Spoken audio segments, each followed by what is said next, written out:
What if a single photo could rewrite American history? A mysterious 100-year-old Civil War photo was found in a dusty attic. But when experts zoomed in, everything changed. Faces no one could explain. Technology is decades ahead of its time, and one silent figure standing between Lincoln and Grant, who was never meant to be seen. Who was he? Why did Lincoln trust him? In this video, we dive into the photo that shook historians, stunned archivists, and revealed a secret hidden for over a century. What you're about to see isn't just a picture, it's a buried legacy. The photo that shouldn't exist. It started with a trunk, old leather straps, brass latch, barely holding together after decades of dust and heat in the attic of Claire Donovan's family home. She hadn't even planned to open it that day. She was just cleaning, organizing, maybe looking for a few antiques worth salvaging. But what she found instead wasn't just valuable. It was something no one could explain. Inside the trunk, she found what you'd expect. Railroad bonds, lace gloves, faded letters, and a few scattered buttons. Then her hand brushed against something firmer.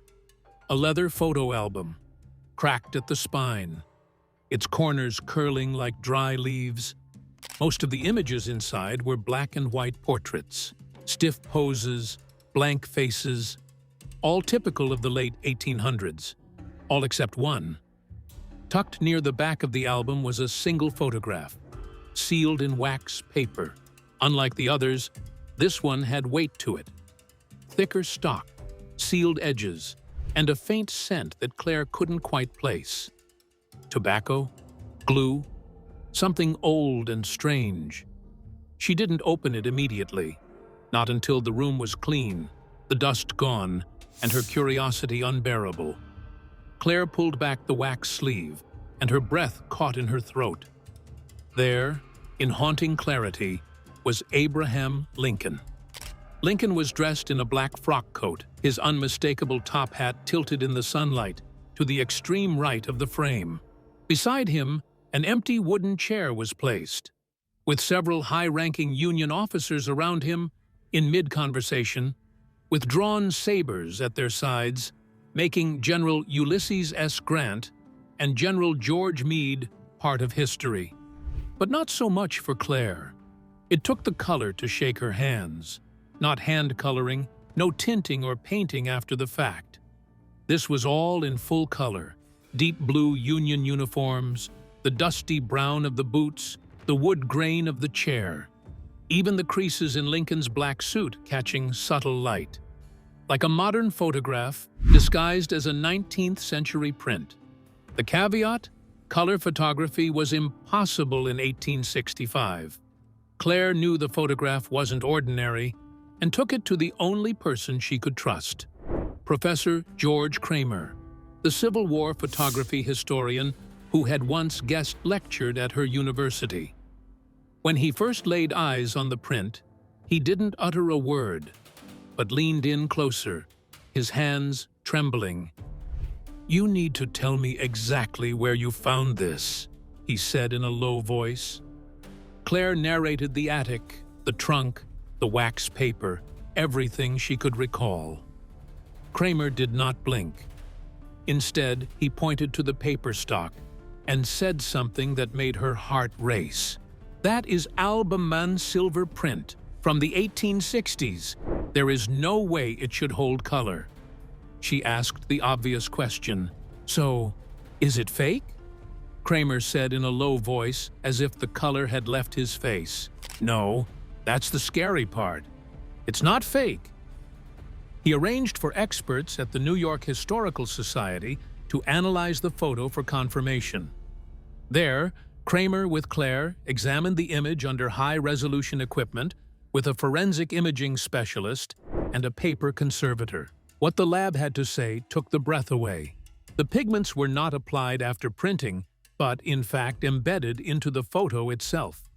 A process similar to early Kodachrome, but one that predates it by half a century.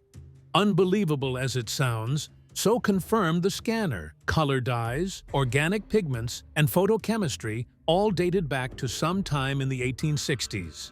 This not only violated the rules of photography but also those of history itself. Claire, however, had eyes for something else. Not the technology by which the experts were still toiling, standing slim between Lincoln and Grant. A figure not found among Civil War archives or officer rosters. An anonymous fellow was barred from identification by Claire through the historical roster, but not from his face. What she would see next would lead to a closely guarded family legacy going back through a century of buried history. But the real mystery wasn't the color. It was who was standing between Lincoln and Grant. The man in the middle. The photo had already shocked everyone in the lab. The clarity, the color, the impossible chemistry. But while the others pored over pigments and paper stock, Claire couldn't take her eyes off the man between Lincoln and Grant. He wasn't like the others. The officers stood stiffly, decked out in well-earned stripes and ceremonial sabers. But this figure appeared understated. No rank displayed, no name she could match to known Civil War portraits. He wore a uniform, yes, but it lacked insignia. His expression? Focused, steady, as if he weren't merely part of the photo, but part of something else entirely. Then it hit her. Claire had seen this face before, not in a textbook or an archive, but in a much later photograph from her family collection. She jerked up a scan on her phone, a 1912 image of a man standing outside a barn, one hand resting on a dog's head. He was older and heavier, dressed like a farmer, but the jawline, the ears, the slight slope of the eyebrows, it was him, the same man, standing beside Abraham Lincoln nearly 50 years earlier. "That should be my great-great-grandfather," Claire whispered. Professor Kramer looked up sharply. "What?" She insisted on having him on the phone. Kramer leaned toward it, brow furrowed as he moved back and forth between the two images. "He doesn't seem to show in any record for the Civil War," Kramer muttered, more to himself than with any intent to include her. "Could be a volunteer, maybe even a civilian caught in uniform." Much shaking of heads followed. "No, William Donovan, I remember.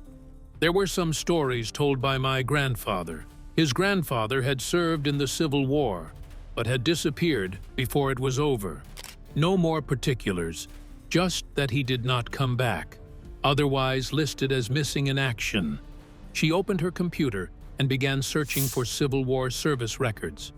Minutes later, Donovan, William found, rank medics, Regiment 104th New York Infantry, status missing in action. Last seen 6th April 1865. One entry, one note, no explanations given. Kramer still held his gaze on the screen. April 6, just 3 days before Lee's surrender. And Claire slowly nodded. So, if he disappeared on April 6th, how does he picture himself on the day of April 9th? With Lincoln? At Appomattox? Kramer didn't answer. He was already busy digging through his own laptop, furiously typing away. A few moments later, he glanced up. There are no known photographs of Lincoln at Appomattox, only engravings, sketches, and letters. But if it really would be the first image to capture it, Claire felt ludicrously proud, then equally terrified. Could it prove that her great-great-grandfather was more than the battlefield medic, or just at the wrong place at the wrong time? But if it was purposely framing him, if some mushroom had placed him in that photo with ill will, then someone else had made sure the world forgot. That did feel more than accidental. Erased records, vague family rumors, and a photo probably never meant for survival. But silence around Donovan was not some historical forgetfulness. It felt curated, constructed. Some much greater machinery had been set into motion in preparation for burying him until now. She suddenly remembered a very old letter her grandfather used to show her, yellowed with age and barely readable. It had been written by William Donovan and was dated decades after the end of the war. But one line stood out: "If ever you find the photograph with the chair, burn it." It was never meant to be kept. Did it in a flash. This picture was not simply the object of a bygone time. It was hazardous. That which is actually hazardous is plain to see. The air around her felt denser now, heavily loaded with the knowledge that nothing in history had ever been so stable as it seemed. The laboratory team showered its attentions elsewhere, not Lincoln or Grant. Rather, they attended to the man in between, the one that history forsook. Not gone, but hidden. Not obliterated, but craftily brought to non-existence. And now, with the advent of the photograph, a re-emergent subject introduces the one question rarely spoken of: why? If William Donovan was declared missing, what was he doing beside Abraham Lincoln in a photo dated after his disappearance? Lincoln's hidden network. At first glance, William Donovan was an anomaly, standing silently in the most historically loaded moment of the Civil War, yet missing from every known roster. No military title, no promotion records, not even a death notice. Just a quiet footnote: missing in action, April 6, 1865. But what if he wasn't missing at all? Back at the New York Historical Society lab, Professor Kramer dug deeper into War Department archives. Late that evening, he called Claire with a voice tight from hours of reading. "I found something," he said. "You need to get down here now." When Claire arrived, Kramer didn't waste time. He pulled up a rarely accessed field record from April 1865. It was just one line in a broader memo. W.D. moved to shadow post per Al's request. Not to be logged. No weapons drawn unless required. Claire blinked. "What's W.D.?" "War Department," replied Kramer. "And Al, that's most likely Lincoln." It was a nickname some of his closest aides used in private communications. The room went dead silent. What had begun as a misfiled photograph was now attached to an official document suggesting something uncommon among historians: that in his last days, Lincoln may have created an informal Shadow Unit 1 operating outside the public military hierarchy. One that included such men as William Donovan. As they continued to comb through records, another nugget turned up: a field journal that referred to temporary escorts assigned for sensitive movement between command zones selected outside normal rank. These men had nobody of badges and no papers, only quiet orders to stand watch, report silently, and protect key figures, including the president. Claire was utterly dumbfounded. "So you're saying that Lincoln built his own network, that is, a team outside the official military?" Kramer nodded. "There have always been rumors, but I've never seen anything more concrete than this." The most damning proof came not in words, but in the fabric. Elsa, the forensic imaging specialist, was adjusting the scan from the photo when she froze at Donovan's coat. "There's something here," she said as she zoomed in slowly on the collar of his uniform. There was a tiny, meticulously stitched patch hidden underneath the fold of his jacket's lapel, mostly out of sight. Faint and worn, but quite identifiable. It read, "P.E.C. Kramer leaned in. Presidential Escort Committee." Elsa went pale. "That doesn't exist." "Not officially," said Kramer, "but there have been mentions of it in passing. Coded communications, personal diaries from Lincoln's aides. The theory was that near the end of his presidency, Lincoln didn't trust his cabinet fully. He wanted to have some eyes and ears in the field, people who would report directly to him." The badge on Donovan's lapel was more than just a pretty detail. It was a touchstone, irrefutable evidence that he had not disappeared from view in the waning days of the war, but had been reassigned and removed from his regiment and placed at Lincoln's side by Lincoln himself. But more questions arose. Why was this committee operational in secret? Why were its members undocumented?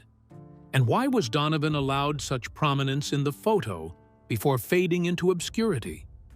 Kramer leaned back, rubbed his eyes some more. Lincoln knew the war was coming to an end, but the peace had always teetered. He needed trustworthy people at that last moment, not generals, not politicians, ghosts. Ghosts like William Donovan. It was then that the strange placement of the empty wooden chair in the photograph suddenly took on a new meaning. Not merely a prop, but a marker, a space deliberately kept open, for danger, for decisions, for a moment when someone like Donovan might step in should things turn sour.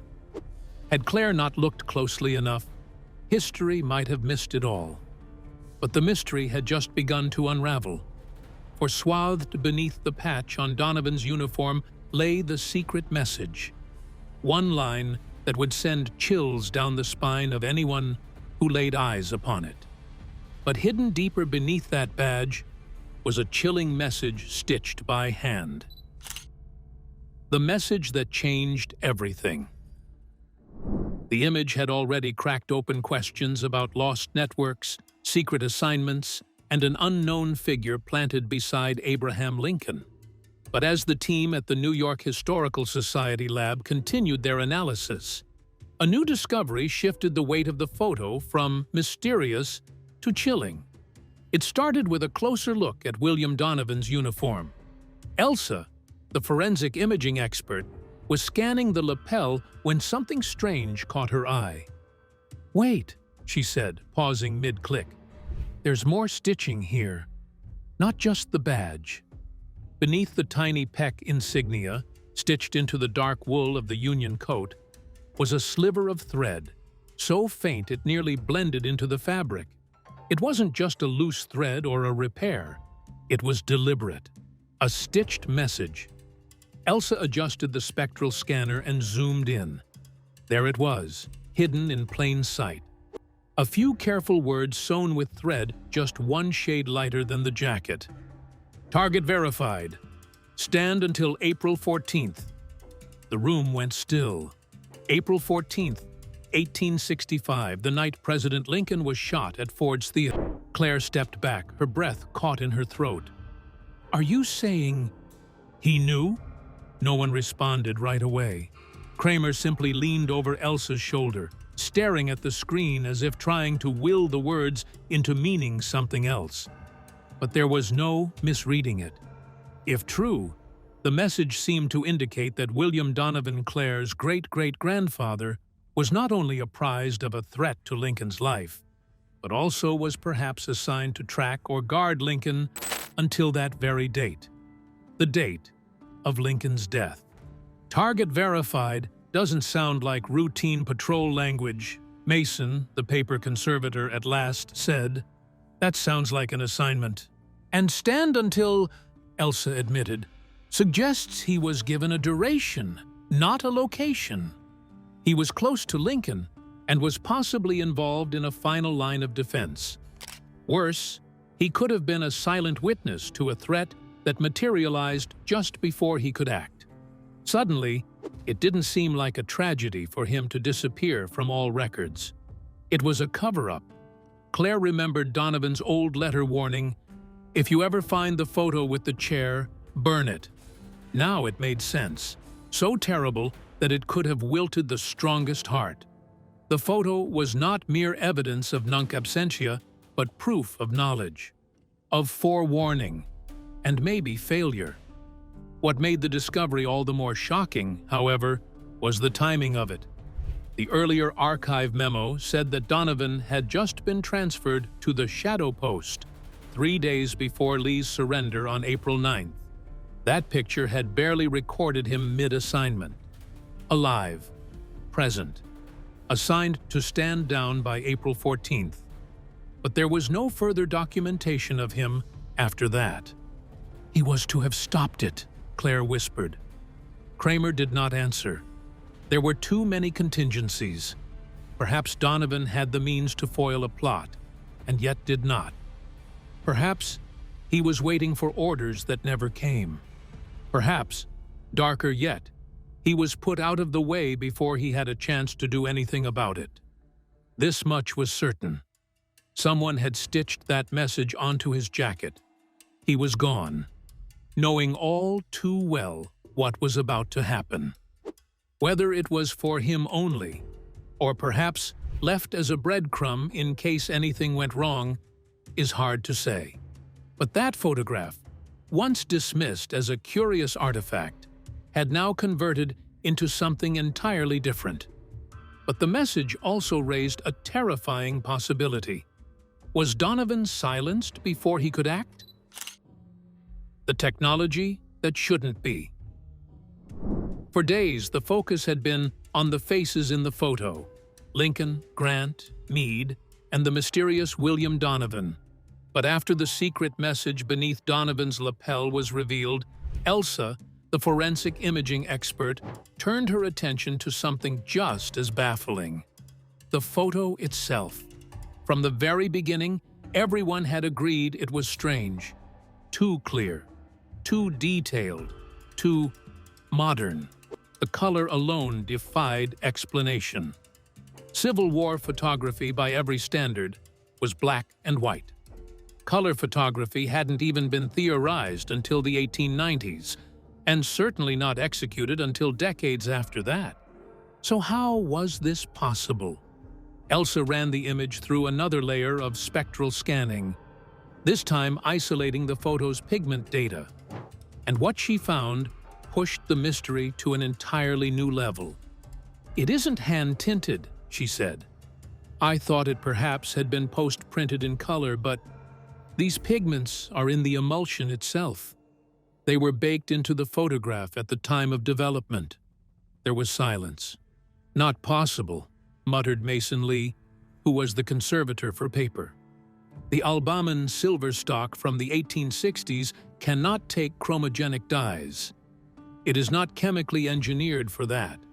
Elsa nodded slowly. "And yet, somehow, this one does." Her report broke down the analysis. Layers of gum arabic, animal-based binding agents, and most shocking of all, organic pigments that included beetroot and indigo. Both were used in dyeing cloth in the 19th century, but were never documented in early photography. Mixed with oil-reactive compounds and exposed to light in a controlled bath, the chemicals appeared to jointly bind just long enough to hold color under very particular conditions. It was clearly an experimental hybrid, too complicated for the general public, too gentle to replicate. And yet, here it was. But how on earth? Claire stared dumbfounded at the screen. "This wasn't just a photo," she murmured. "This was a prototype." Kramer nodded. "Looks like it." Going through unappreciated historical accounts, Elsa discovered something even stranger. O'Sullivan's assistant's archived journal entry dated 1866. O'Sullivan is often regarded as one of the finest photographers of the Civil War days. He used a small group of assistants in his duties during war assignments.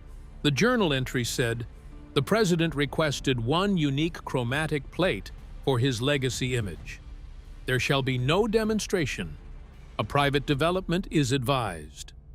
Such an old image. That metaphor lit the room. Kramer took it one step farther. Lincoln wasn't a man who obsessed himself with vanity, but he was a man who obsessed himself with meaning, with the preservation of what mattered. If he, just per his own order, commissioned a photographic experiment, it meant to survive the erosion of history. It would wholly explain everything. This photograph was not for popular viewing. It was not battlefield propaganda. It was not a military archive, but a visual time capsule, wherein a photograph proved not only faces and uniforms as mere symbols, but also messages, techniques, and clues to the understanding of which only future generations would be privy. And who else is there to carry it than someone outside the record books? Someone who would have no audience, with none to tell, until safe to do so. William Donovan had stood quietly in the middle of the most powerful figures of the Union. But perhaps his true role wasn't just about protection. Maybe he was a carrier, the guardian of something bigger than himself. A photo engineered with purpose. A document concealing a president's final secrets in plain sight. But then, there was one more twist. If the photo were commissioned for secrecy, then why had Donovan kept it? Why had he asked his family to destroy it? Why, after a century, did it only resurface now? Claire didn't know, until she found the letter. A single page folded into the lining of the original photo album. A note signed simply, Al. The question wasn't whether the photo was real. It was why Lincoln wanted it made in the first place. The letter from Al. By now, Claire Donovan had accepted a truth few ever encounter. Her family had been holding on to a forgotten chapter of American history. Not a rumor, not a relic. A direct connection to Abraham Lincoln's final days, and to a secret network buried so deeply it barely existed on paper. But as astonishing as the photograph was, it wasn't the end. While re-examining the old leather album that had once held the color photo, Claire noticed something she'd missed. A fragile envelope, faded to beige and folded tightly into the back lining. There was no address, no formal marking, just a single name written in dark, slanted ink. To William. No surname, no return address, no postage. Inside was a letter. A handwritten one. The paper was dry but surprisingly well kept. The ink, while fading, was still legible. At the very bottom appeared a name that dried up Claire's throat. Al Kramer, gloved, picked up the letter and began to read it aloud. My dearest William, if nothing else came out of this war, it tells us that the truth is seldom of great interest to those who need it the most. You were chosen not to draw your sword, but to stand visible among those who do. Whatever we do with peace will challenge us far more than anything we did during the war. Thus, stand where they don't expect you. Watch who you need to. And if history gives you a miss, allow it to. I won't. Silence fell then, in the room. No last name, no stamp of sorts. But that letter's voice was unmistakable. The tone, the weight, the quiet authority woven into every word. This was not a general nor a politician. This sounded like the leader who was possibly very well aware of a price being paid for truth and how easily it could be erased. This letter was written by Abraham Lincoln. If that photo had been the riddle, this letter was the last piece of that puzzle. For it proved what all in the lab had begun to suspect, that William Donovan was more than just a medic or a misplaced soldier. He had been sent directly into the fray by the president. Not to fight, not to march, but to observe, to protect, to be at the edge of the shadows while others looked the other way. Stand visible among the ones who do resonated eerily with Donovan's central place in the photo flanked by Lincoln and Grant, yet is not labeled a single military archive. Not as an officer, not even as an aide. He was not meant to be known. The instruction was clear. If history forgets you, then let it. This is not merely a letter. This is a final directive, noted Kramer in an undertone. It explains everything. Why Donovan had been taken out of the military records, why he left no trace behind himself, and why his family believed him to be missing. He was not missing. He had been eliminated from existence, intentionally. As far as the world was concerned, he was never to be remembered. until now. And, perhaps most disturbingly, this explains why Donovan admonished his posterity several decades back in that note. Burn it if you ever find it. To keep that picture was to reveal the truth which Lincoln had entrusted him alone with. If Lincoln trusted Donovan so deeply, why did history erase him completely? Legacy buried in silence. When the story first broke of a Civil War photo in full color of a forgotten man standing beside Abraham Lincoln, historians didn't know what to do with it. It wasn't just because the image shattered known photographic timelines. It was because the story behind it did something even rarer. It revealed a piece of history no one had asked to find.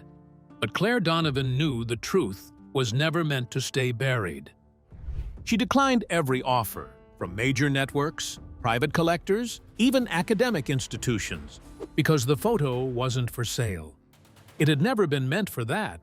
This wasn't about headlines or documentaries or digital scans passed around for clicks. It was about something sacred, a promise made across generations, kept in silence, and finally brought into the light. Instead, Claire partnered with the New York Historical Society to create something more personal. A public exhibit that didn't glorify war or even focus on Lincoln. It was called The Man Who Stood Anyway. The centerpiece was a replica of the mysterious photograph, now enlarged to its full dimensions, encased in glass, and lit gently from behind. Visitors could finally see it all. Lincoln's tired eyes, the dust on the boots, the empty wooden chair, and the quiet man in the middle, William Donovan. Beside it stood a full biography panel, not one that had ever existed in textbooks, but one reconstructed through records, letters, and the photo itself. A timeline of his military service, his abrupt disappearance, the final War Department field note referencing the shadow post, and, of course, the letter from Al. Claire did not need to go that far. The truth was enthralling in itself. She had headed Lincoln's quote from the very letter in a print hanging across the wall right above the display. Above the chair modeled after one that used to be empty in that picture. Some men fight with swords, others with silence. And that, in the end, was Donovan's legacy. Not as a general, not as a war hero in the public eye. He was somebody who held something heavier than any rifle or saber, a secret. A burden of watchfulness and impotent waiting, while history happened all around him. Claire stood on the sidelines that first week of the exhibit. She stood there behind the throng of school groups, former soldiers and tourist skimmers passing through. Most had never heard of Donovan, but they stopped. And they hung around. Some read the letter twice. Others simply stared at the photograph in silence. She didn't need them to think of him as a hero. She needed them to see him. That was enough. Through all of it, his hidden orders, his unknown presence, the stitched message warning of April 14th, Donovan had done exactly what Lincoln asked of him. He stood where no one expected him. He watched when no one knew to look. And when the world moved on without him, he didn't ask to be remembered. But time, as it turns out, remembers in its own way. A single photo, a missing soldier, and a message too dangerous for history to remember. What would you do if you found proof that the past wasn't what we thought it was? Would you hide it or show the world? Let us know in the comments. And don't forget to like, subscribe, and check out the next video popping up, where we dive into more historical mysteries that were never supposed to be found.